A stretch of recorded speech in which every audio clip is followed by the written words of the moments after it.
Muy buenas compañeros, continuamos con las entrevistas en este festival de MiradasDoc. Hoy tenemos con nosotros a Susana de Sousa con su película Fordlandia Malays.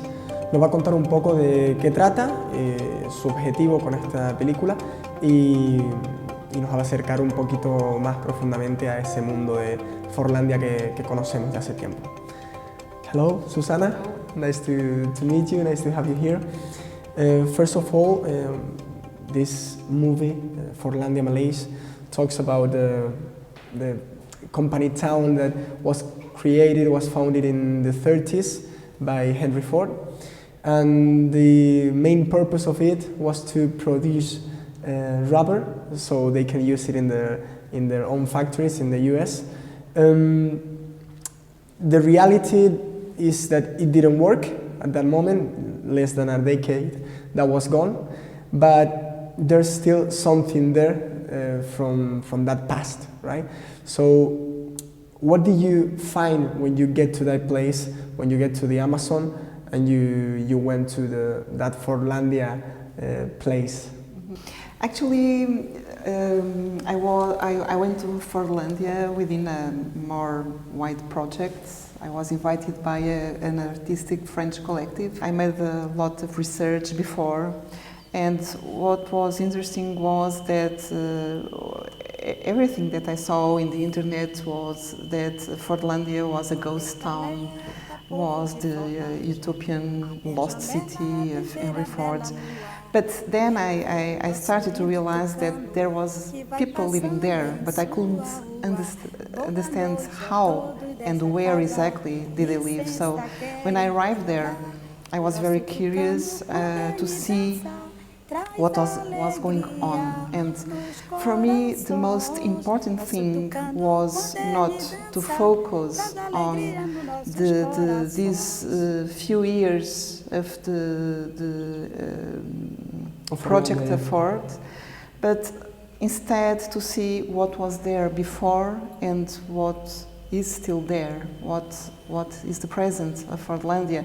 Because in my films, there is a notion that is very important. It's weak memories. It's a notion from an Italian historian, Enzo Traverso, and he speaks about strong memories and weak memories. Strong memories are the memories that are nurtured by institutions, official memories, and weak memories are the memories that are hidden and that people don't talk about. And actually my films focus generally on weak memories.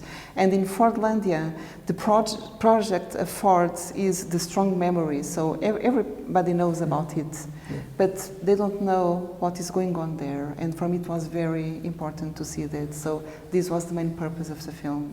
Yeah, you were trying to show to all of us what was remaining of that place. You just mentioned that before going there, you thought that was a ghost town, but when you were actually there, you realized there were people there. What was the thing that impressed you the most when you were there? Was that part, or was something else? Now, what impressed me the most was what the people there are trying to do with their own history. So they are trying to rewrite their own history. And for me this was really amazing, because we see people that try to recreate and reappropriate the history that they lost, because history is told by people outside Fordlandia. Actually, there is a very good book. It's a very deep research made by Greg Grandin, an American that went there and did a very profound research. But then it lacks the story, the history as told by the people themselves. So yeah. When you were there and you saw those people living there, how did they use the sequels, the rests of the machines, of the factories? how did they use it so they can have a benefit from it? Actually, the situation is rather complicated because they don't own the land, they don't own the buildings. So, and they cannot touch them because they are classified, so they cannot touch them. But at the same time, they have to use them. So it's a very complex situation, and they are trying to reacquire the rights to own the land where the buildings are. So it's not easy. It's not an easy situation. Is somebody in charge of all those belongings, or is just? No, it's the government. So yeah. From. But there are many. There are different kinds of edifications. There is the factory. There are the houses of the former administrators. So there are different edifications there. I guess these people are not used to guests when it comes to people, foreigners coming there and talk to them. But how was the interaction with them? Oh, they were very open. They were very nice. They are very intelligent and very bright. It was very, very interesting. And I have to say that as a filmmaker, I was totally amazed how they were fluent in words. But yeah, it's oral history. So it was really, really, really interesting. And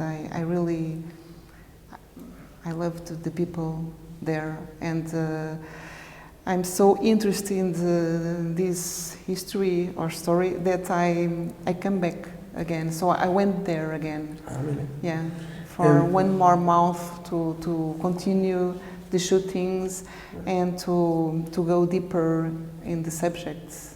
Yeah, because I think they deserve, and I think that nowadays with the political situation in Brazil and the situation of Amazonian, it's very important to deal with these subjects and to deal with these neo-colonialist projects. You just introduced that the political situation, the social situation in Brazil, because normally your jobs, your works are normally attached to a political demand.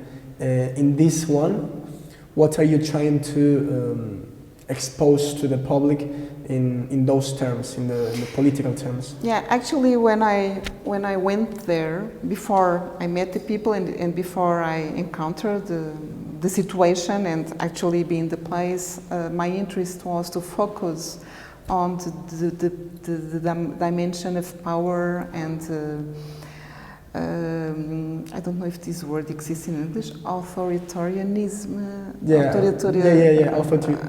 I don't know if the word exists in English or not. Totalitarianism. Yeah, and because the Fordlandia was the project of four, but the people were living in very poor conditions, so it was really horrible. They died a lot.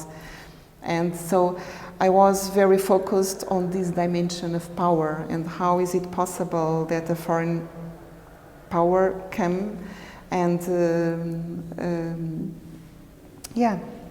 create this situation. So when I went there and I decided to set apart the period, not to set totally apart, because the present of Fordlandia, it's due to the project of four. So they live with these memories and with all the stories that are around. So for me, what was the most important was to show that there is an history that belongs to Amazonia, and it's still living there, and the people has the right to write their own history, as they told me.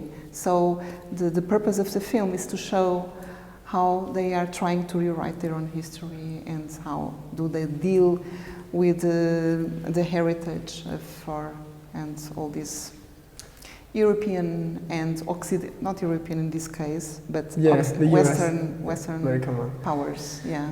hopefully you get that purpose to all the viewers that watch the film, and hopefully you can get some more viewers as the movie goes on. So it was a pleasure to have you here. Okay. Thank you very much. Thank you. And we'll see you around. Yeah, Thank you. okay. Bye.